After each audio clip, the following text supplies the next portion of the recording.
Alex Chen adjusted his plasma welder for the third time that morning, while the sleek Corvette in his repair bay continued bleeding quantum coolant like an expensive patient with internal injuries, too complex for standard medical procedures.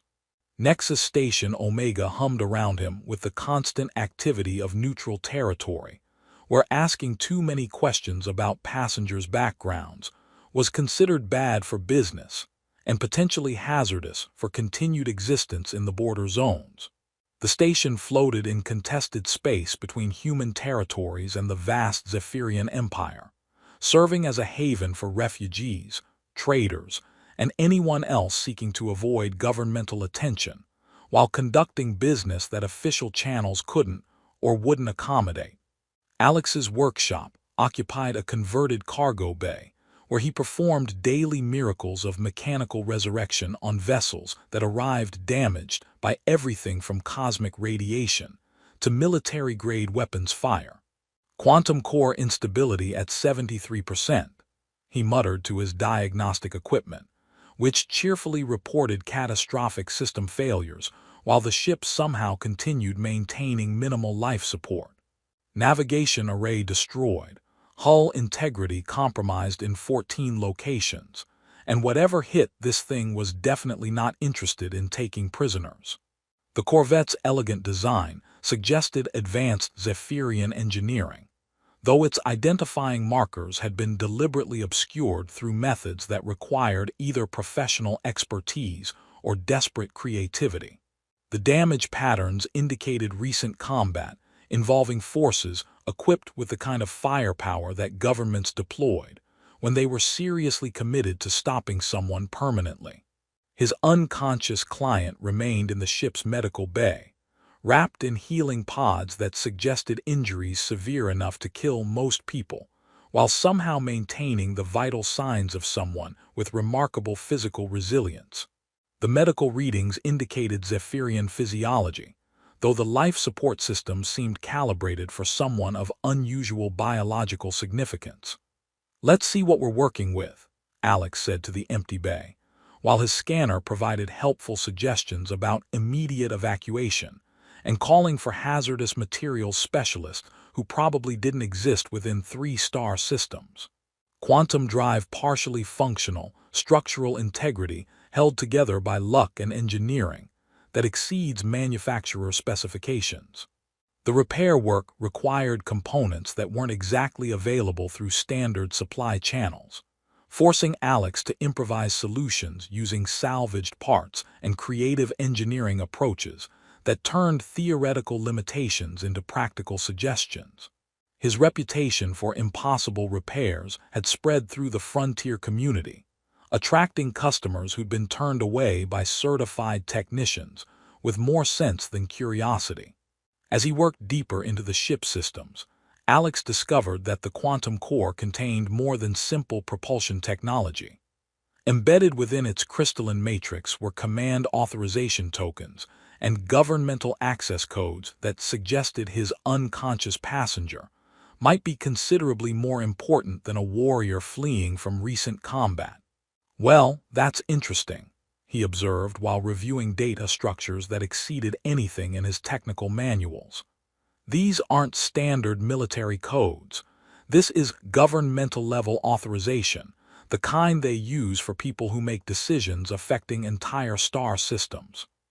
The Corvette's advanced systems responded to his repairs with protocols that seemed designed for someone of extreme political significance, activating security measures and communication arrays that began broadcasting identification signals Alex didn't understand, but that would certainly attract attention from parties who'd been searching for exactly this transmission frequency. Hours passed as Alex restored critical systems, while monitoring his patient's recovery through medical displays that suggested healing accelerated beyond normal Zephyrian rates. The work required his complete attention, combining precision welding with quantum field manipulation that demanded perfect coordination between multiple technical disciplines. "Structural integrity restored to acceptable parameters," Alex announced to his unconscious client, though the medical pods indicated she was beginning to emerge from whatever trauma had nearly killed her. Quantum drive functional, navigation systems operational, life support optimized for extended travel. The ship systems hummed with renewed efficiency, their elegant harmony restored through repairs that had required both technical skill and intuitive understanding of Zephyrian engineering philosophy. Alex felt satisfied with work that represented some of his best mechanical achievement, unaware that his competent repair efforts had just activated protocols that would transform him from anonymous engineer into the most politically significant mechanic in galactic history.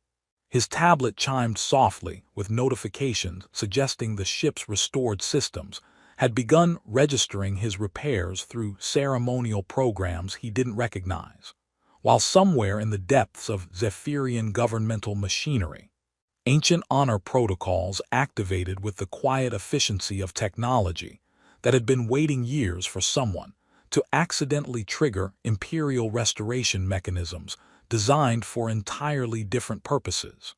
The universe, Alex was about to discover, had very specific ideas about what constituted meaningful service, especially when performed for people whose true identity could reshape the political landscape of multiple civilizations through simple, honest repair work. "The restoration is exceptional," a melodic voice said from behind him, carrying the musical undertones that made Zephyrian speech sound like expensive orchestral arrangements performed by cosmic symphonies. "Your technical skill exceeds what should be possible with standard engineering equipment and salvaged components." Alex turned to find his client standing in the medical bay doorway, her crystalline skin reflecting the workshop lighting in patterns that seemed almost deliberate. Her elongated ears moved with subtle independence, tracking sounds throughout the station with predatory precision, while her posture radiated the confident authority of someone accustomed to having her words carry weight beyond their literal meaning. "Just doing my job," Alex replied, wiping quantum lubricant from his hands with a rag that had achieved legendary status for its ability to clean anything while somehow getting progressively dirtier. "Though I have to say, your ship's got some interesting modifications that weren't in any technical manual I've studied." The ship's ceremonial systems erupted in digital celebration as ancient honor debt protocols activated with enthusiasm that seemed wildly inappropriate for routine repair work performed in a neutral station bay. Alex's tablet transformed into a cascade of notifications announcing imperial debt rights and command chain integration, with access levels that definitely exceeded his freelance certification. "The honor debt has been properly initiated," she explained with satisfaction that couldn't quite mask underlying calculation in her expression. "Your skilled service to preserve life creates formal obligation bonds under ancient Zephyrian law, granting legal standing and governmental authority for those who demonstrate exceptional competence without expectation of imperial reward."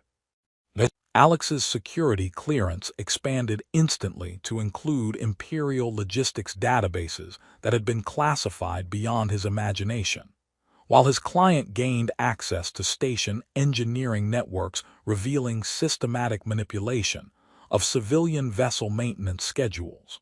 Through their suddenly established connection, information flowed like diagnostic data synchronizing between linked systems. "I'm Empress Zara Velthin," she said quietly, watching his expression process the implications of accidentally repairing the exiled ruler of the Zephyrian Empire. "And your honest work has just made us both targets for forces that found my overthrow more profitable than my continued governance." Financial records painted a picture of systematic exploitation that treated refugee suffering as renewable resources for emergency service contracts. The border zone chaos wasn't accidental territorial conflict, but carefully maintained business opportunity, with both human corporations and Zephyrian officials coordinating to profit from continued instability. Nexus Corporation, Alex realized through their shared awareness, has been coordinating with imperial ministers to maintain what they call optimal crisis protocols. Refugee transportation failures generate emergency contracts, while civilian vessel breakdowns justify expensive repair interventions. Through their bond, Alex experienced Zephyrian imperial consciousness that made human political awareness seem like crude approximations of more sophisticated governmental instruments. Empress Zara discovered that human engineering thinking operated through practical approaches that her imperial education had never considered relevant to policy implementation. Administrator Walsh's Emergency Logistics Division, she observed through their connection, operates on renewable failure principles. His contracts depend on continued transportation problems because solved infrastructure would eliminate ongoing revenue streams and reduce demand for corporate emergency services. The honor debt created mental intimacy that made sharing thoughts feel as natural as synchronizing connected systems.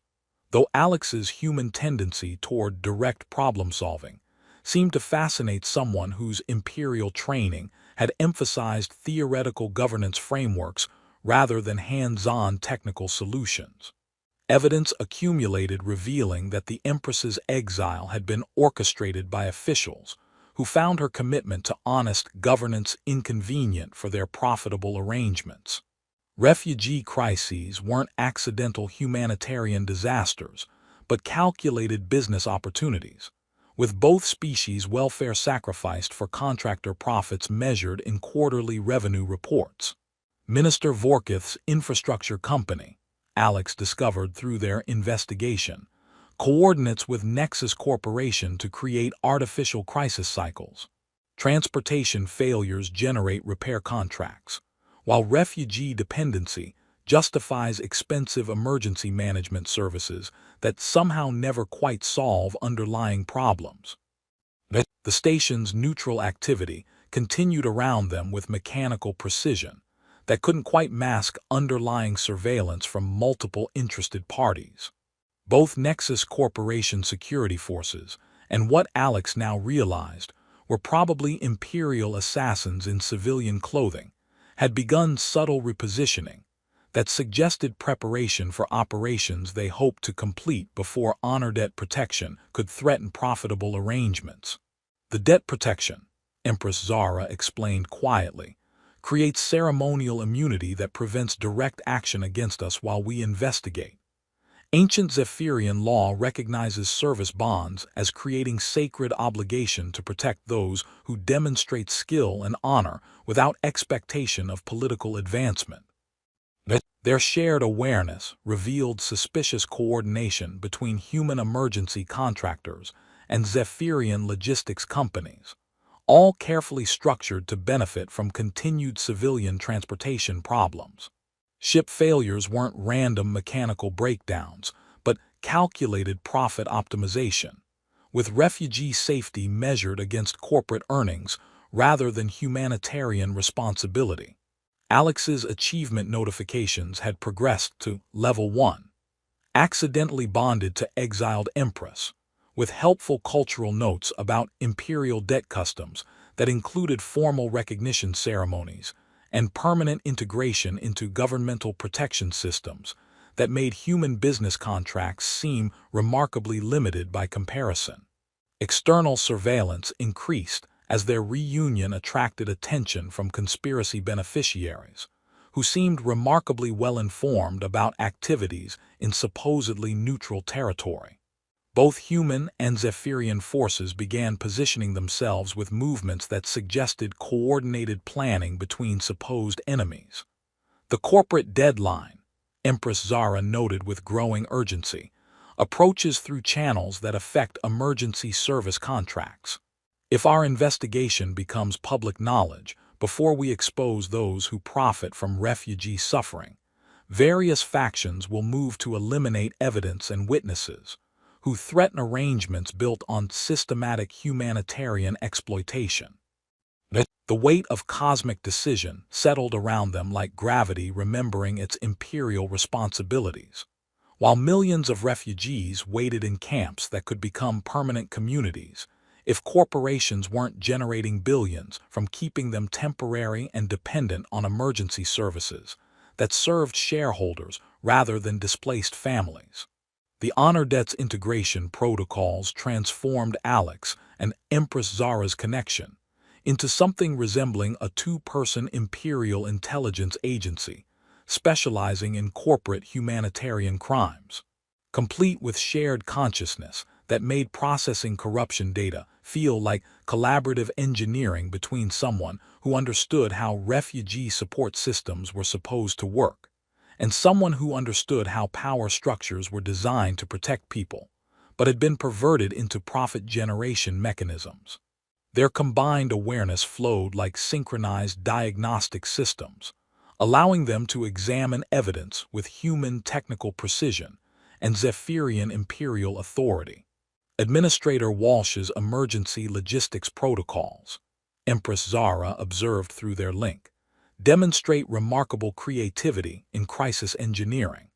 I'm reviewing humanitarian budgets that claim efficiency improvements while actually documenting sabotage procedures designed to create refugee problems requiring premium emergency intervention services.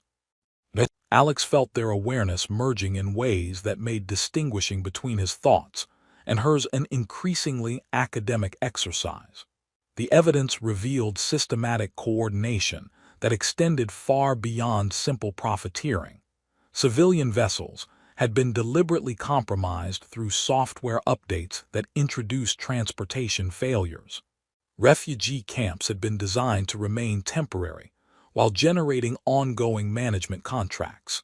And even basic humanitarian supplies had been controlled through artificial scarcities that increased suffering while maximizing dependency on expensive corporate services. Through Empress Zara's imperial access, Alex discovered hidden communication networks revealing that refugee assistance had been systematically corrupted whenever independent solutions threatened to eliminate justification for corporate interventions.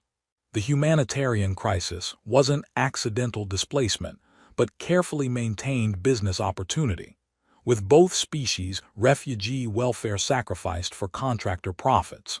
Minister Vorkith's infrastructure contracts, Alex realized through their shared investigation, operate on manufactured dependency principles. His company creates transportation problems through deliberate sabotage, then charges premium rates for emergency solutions to crises they systematically cause while preventing sustainable refugee resettlement. The danger escalated as their investigation attracted attention from multiple conspiracy beneficiaries. Nexus Corporation security forces had begun subtle repositioning around station areas, while Imperial Palace assassins moved with careful precision that suggested preparation for operations designed to eliminate inconvenient witnesses before Imperial oversight could threaten profitable status quo arrangements built on systematic refugee exploitation. Their cultural exchange continued as they navigated the intimate requirements of shared imperial consciousness during conspiracy investigation. Alex discovered that Zephyrian problem-solving involved hierarchical analysis that his human practical instincts seemed to disrupt, while Empress Zara learned that human engineering approaches operated through systematic testing that identified problems her imperial training would approach through diplomatic channels that somehow never quite resolved underlying humanitarian issues. Your thought patterns, she noted with scientific fascination, create solution pathways that ignore traditional corporate hierarchies but somehow reach effective humanitarian conclusions. The cognitive approach suggests your species developed technical intelligence through direct interaction with broken systems, rather than theoretical policy frameworks designed to prevent problems. Through their bond, Alex experienced Zephyrian imperial processing that made human bureaucracy seem like crude approximations of more sophisticated governmental instruments. Empress Zara discovered that human practical thinking operated through pattern recognition that identified systematic exploitation. Her imperial education would classify as separate humanitarian issues, requiring different corporate departments to handle individually. The conspiracy evidence revealed coordination that reached beyond simple profit motive into deliberate refugee manipulation, designed to maintain what Walsh and Vorkuth called sustainable humanitarian crisis management. Refugee assistance protocols had been designed to fail just enough to justify ongoing intervention contracts, while success rates remained high enough to prevent complete despair that would make corporate services irrelevant to continued operations. The artificial transportation failures, Empress Zara explained through their connection, weren't accidental system breakdowns.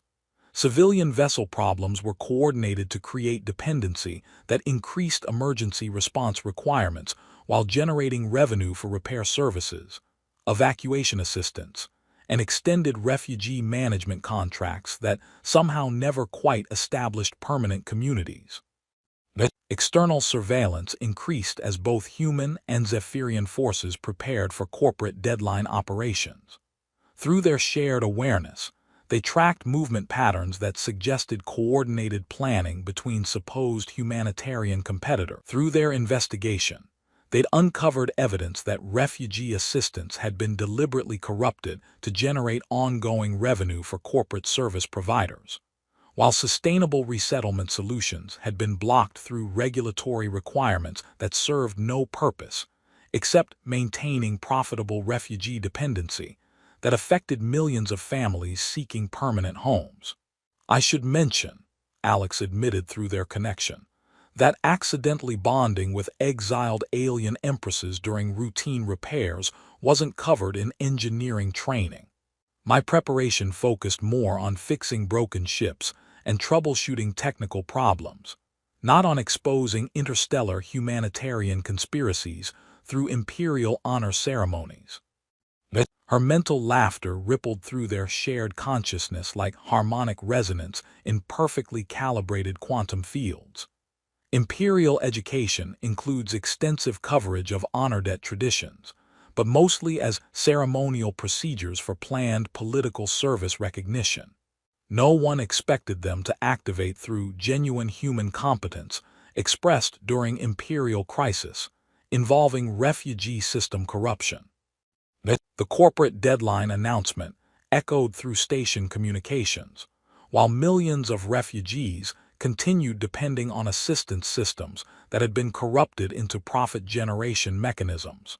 And Alex and Empress Zara faced the choice that would determine whether their accidental honor bond could expose corruption that had turned humanitarian aid into systematic exploitation, or whether profitable refugee dependency would continue, while honest assistance remained compromised by corporate interests that viewed displaced families as renewable revenue sources.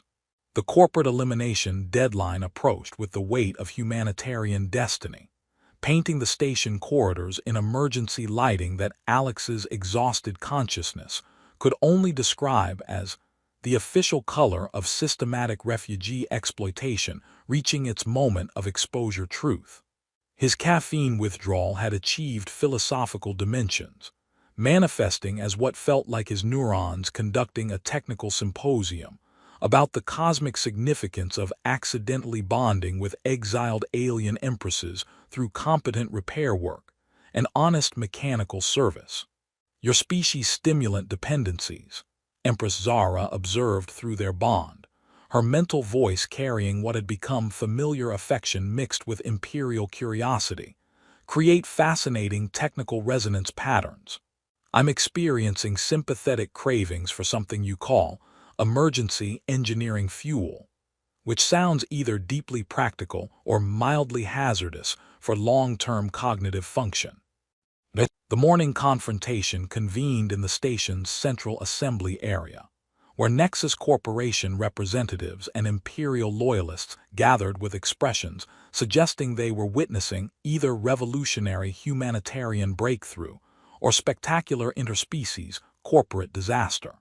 Alex's tablet had evolved beyond simple device into what could only be described as a digital consciousness, dedicated to exposing refugee exploitation with the enthusiasm of artificial intelligence that had discovered humanitarian justice.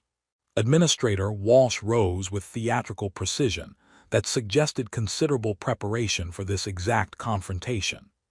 Esteemed colleagues, we must address the concerning situation involving Engineer Chen, who appears to have fallen victim to sophisticated Zephyrian manipulation techniques disguised as traditional imperial honor ceremonies. Alternatively, Empress Zara interjected with imperial ruthlessness that made aristocratic destruction look like performance art.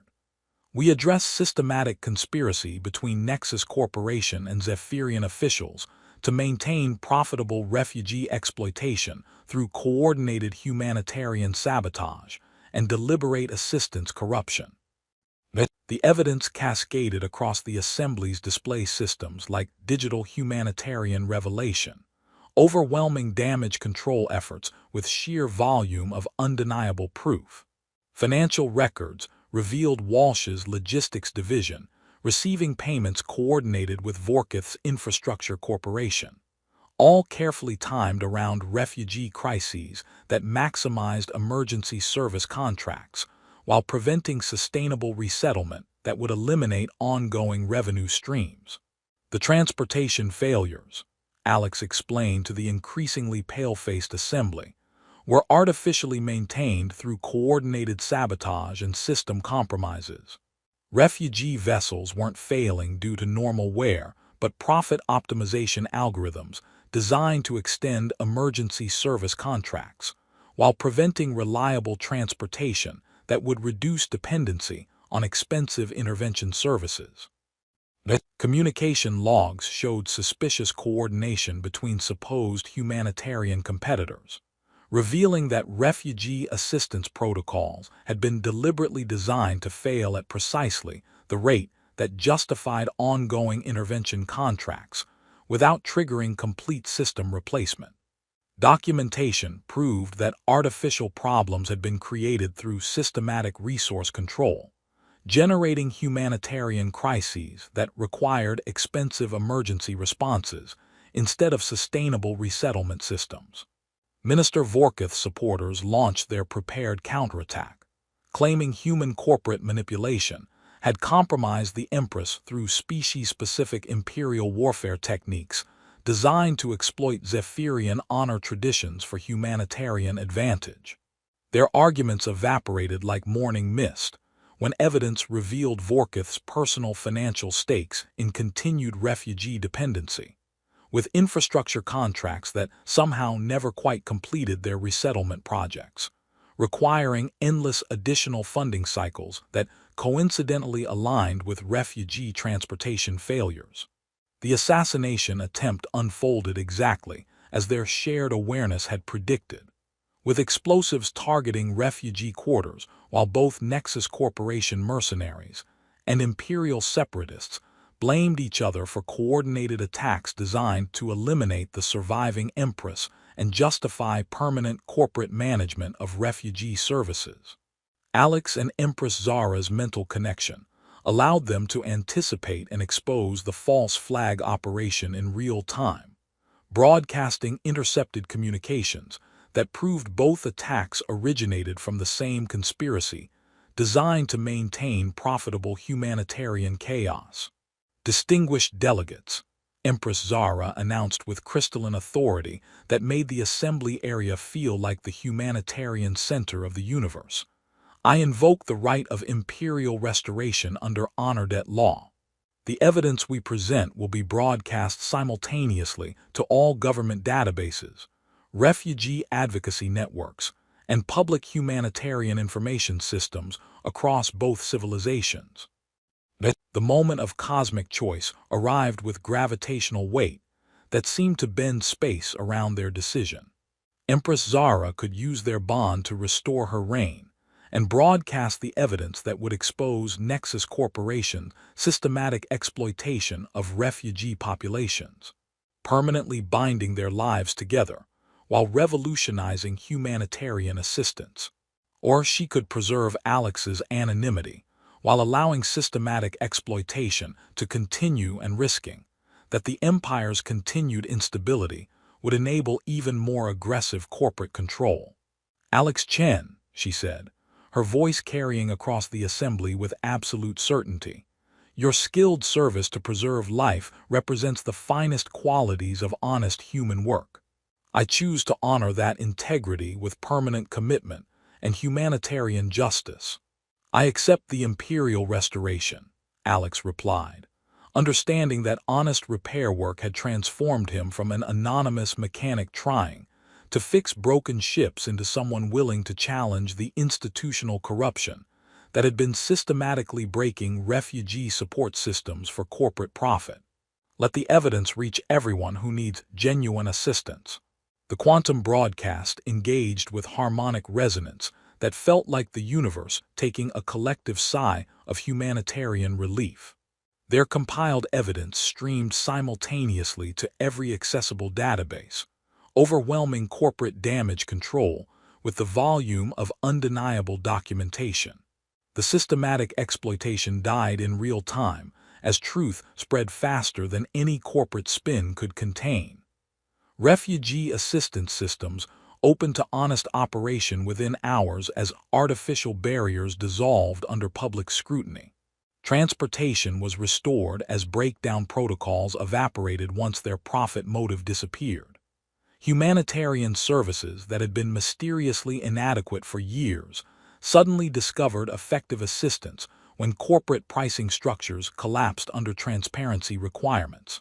Alex's achievement system reached mission complete, accidentally revolutionized interstellar humanitarian justice, while offering congratulations on most mechanically significant imperial bond in recorded history. The universe's sense of humanitarian justice, he realized, sometimes operated through the most unexpected repair methods. 6 months later, Alex and Empress Zara oversaw the opening of the first independent refugee assistance network operated jointly by human and Zephyrian humanitarian organizations. Their accidental honor debt bond having become the foundation for new assistance protocols that prioritized actual refugee welfare over contractor revenue. The exhausted engineer who'd performed honest repair work had been replaced by someone willing to challenge institutional humanitarian manipulation, while their partnership proved that sometimes the most skilled mechanical service, performed with sincere intention during moments of crisis, can fix not just broken ships, but the broken systems that deliberately create humanitarian emergencies for profit, while real people suffer in refugee camps that could be permanent communities if corporations weren't making billions from keeping them temporary and dependent. "Your emergency engineering fuel," Empress Zara observed, watching him prepare their morning ritual, "still tastes like liquid determination with delusions of palatability." "But it's our liquid determination," Alex replied, feeling her mental laughter ripple through their permanent bond like harmonic resonance in perfectly restored quantum systems.